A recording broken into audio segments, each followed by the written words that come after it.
Dean James III right-wing Tribune. More than 80 members of the cold-blooded Mexican mafia have been charged for allegedly running a drug operation, which included ordering violence against those who didn't obey, from inside Los Angeles County jails and in the Pomona, California area, Fox News reports.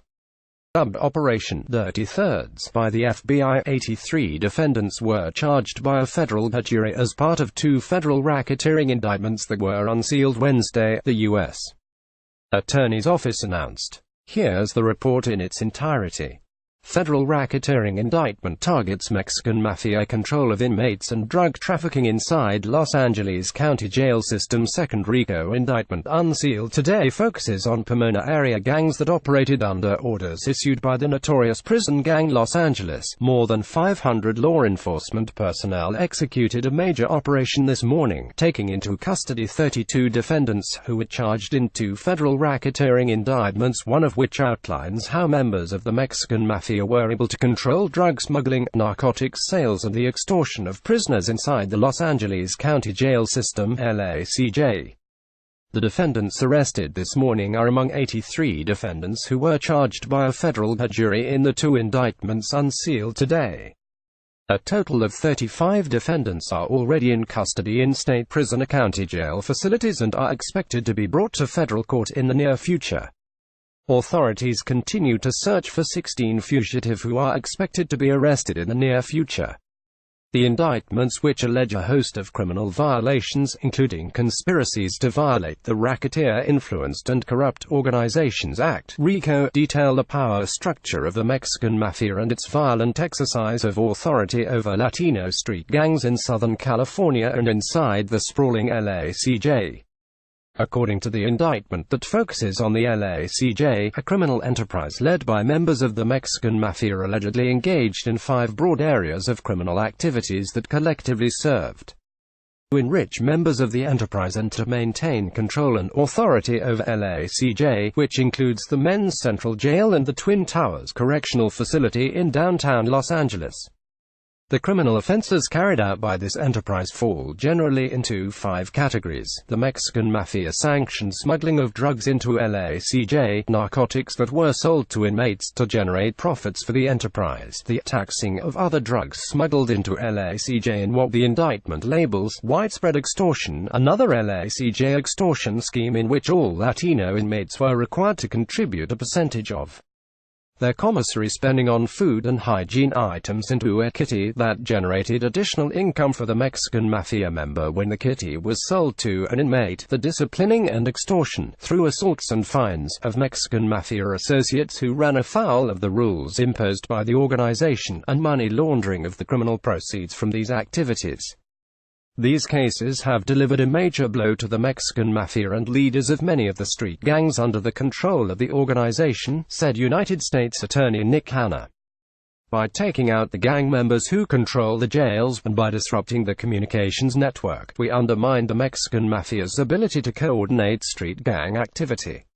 Today's takedown is the result of an investigation done under the auspices of the FBI San Gabriel Valley Safe Streets Task Force, which is made up of agents and officers with the Federal Bureau of Investigation, the Los Angeles County Sheriff's Department, the Pomona Police Department, the Drug Enforcement Administration and the California Department of Corrections and Rehabilitation (CDCR). Gang violence in the jails also spills over to the streets and adversely affects our communities, said Paul Delacourt, the assistant director in charge of the FBI's Los Angeles field office. This 3-year investigation focused on players at all levels for the role in the conspiracy, from the shot caller, to the secretary, to the dealer, to the smuggler. Today's successful operation is a direct result of law enforcement partners working cooperatively at all levels of government.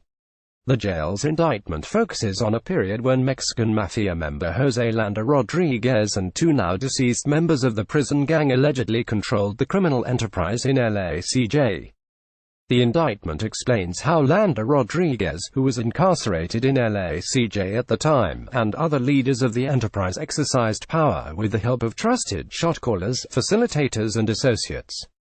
These Mexican Mafia members and associates, working together to control criminal activity within LACJ, have become their own entity or enterprise and effectively function as an illegal government within LACJ custody facilities, the indictment states.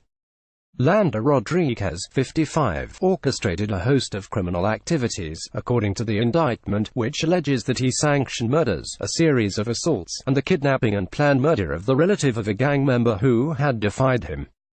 A second Mexican Mafia member, Luis Vega, 33, is named as the number 2 defendant in the LACJ indictment. Vega allegedly ordered a murder and directed assaults against those who showed disrespect or failed to follow Mexican Mafia rules.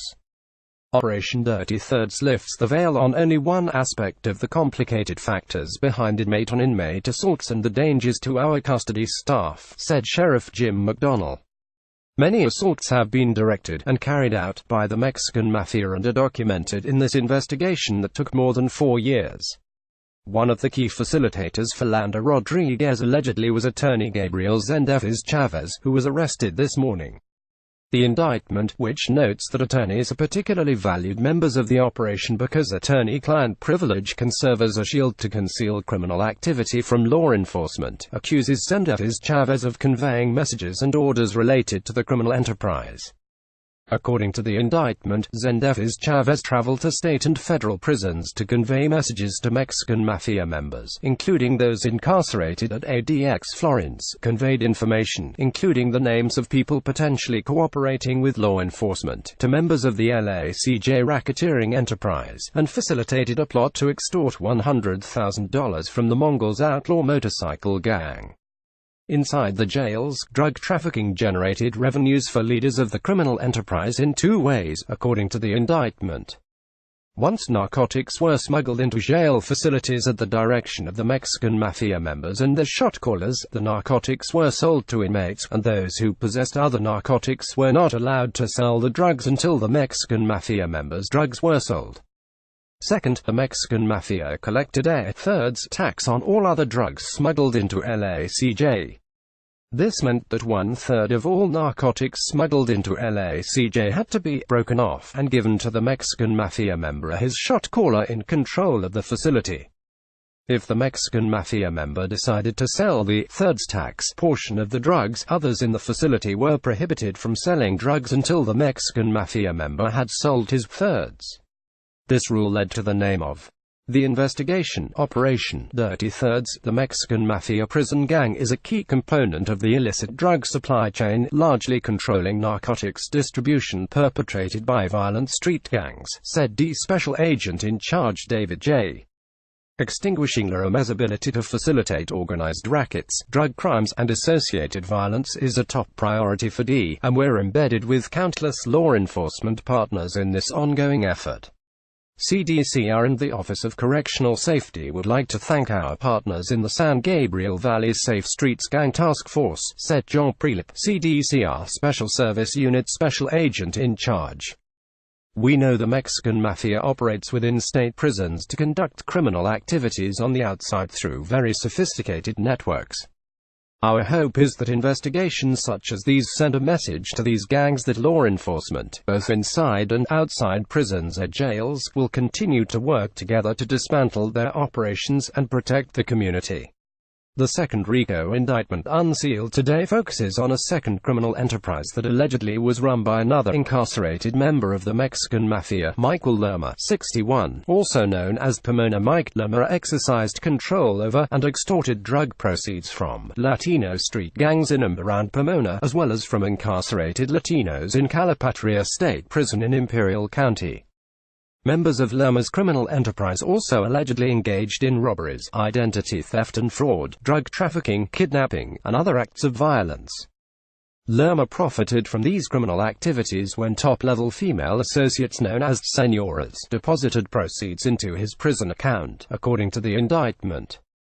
In one incident alleged in the indictment, members of Lerma's criminal enterprise attempted to steal a Mercedes-Benz automobile that was owned by a LACJ inmate. When the caretaker of the car refused to turn over the vehicle, one of the defendants named in the indictment shot him. In another incident allegedly involving members of Lerma's organization, a woman was kidnapped, held for several days while being extorted for money, and was going to be murdered before the plot was disrupted by law enforcement. The Pomona community certainly suffered from the criminal acts of those indicted, said Pomona Police Chief Michael Olivieri. I am very pleased with the success of this long-term investigation, and I am looking forward to more collaboration with our law enforcement partners in future investigations. The two indictments unsealed today charge a host criminal offenses, including conspiracy to engage in racketeering activity, violent crimes in aid of racketeering activity, carjacking, conspiracy to distribute and possess with intent to distribute methamphetamine, heroin, cocaine, and marijuana, distribution of and possession with intent to distribute controlled substances, money laundering, possession of at least 15 access devices, credit card numbers, aggravated identity theft, and used possession or discharge of a firearm in furtherance of a crime of violence, a drug trafficking crime. If convicted, most of the defendants could be sentenced to decades in federal prison, and some could face life without parole. An indictment contains allegations that a defendant has committed a crime. Every defendant is presumed to be innocent until and unless proven guilty in court. Most of the defendants arrested this morning are expected to be arraigned on the indictments this afternoon in United States District Court in downtown Los Angeles. Operation Dirty Thirds was conducted by the FBI's San Gabriel Valley Safe Streets Task Force. The Pomona Police Department is the sponsoring agency of the task force and has been the headquarters for the task force since its inception in 2008. A number of law enforcement agencies provided substantial assistance during this morning's takedown, including U.S. Immigration and Customs Enforcement's Homeland Security Investigation, the Bureau of Alcohol, Tobacco, Firearms and Explosives, the Ontario Police Department, IRS Criminal Investigation and other agencies. The RICO cases are being prosecuted by Assistant United States Attorneys Max B. Scheiner and Sean J. Nelson. Needless to say, liberals and progressives, communists will flip out, call this racist and probably riot. These bastards are savages and animals. We need to get these sons of bitches out of our country. All gangs are garbage. Color and ethnicity doesn't matter. White, black, Latino, Muslim, Oriental, etc. They need to be put down. Execute. Or pay for the bullets. God bless. Dean James III. Right-Wing Tribune. Be sure to follow us on Nation in Distress and America's Freedom Fighters on Facebook.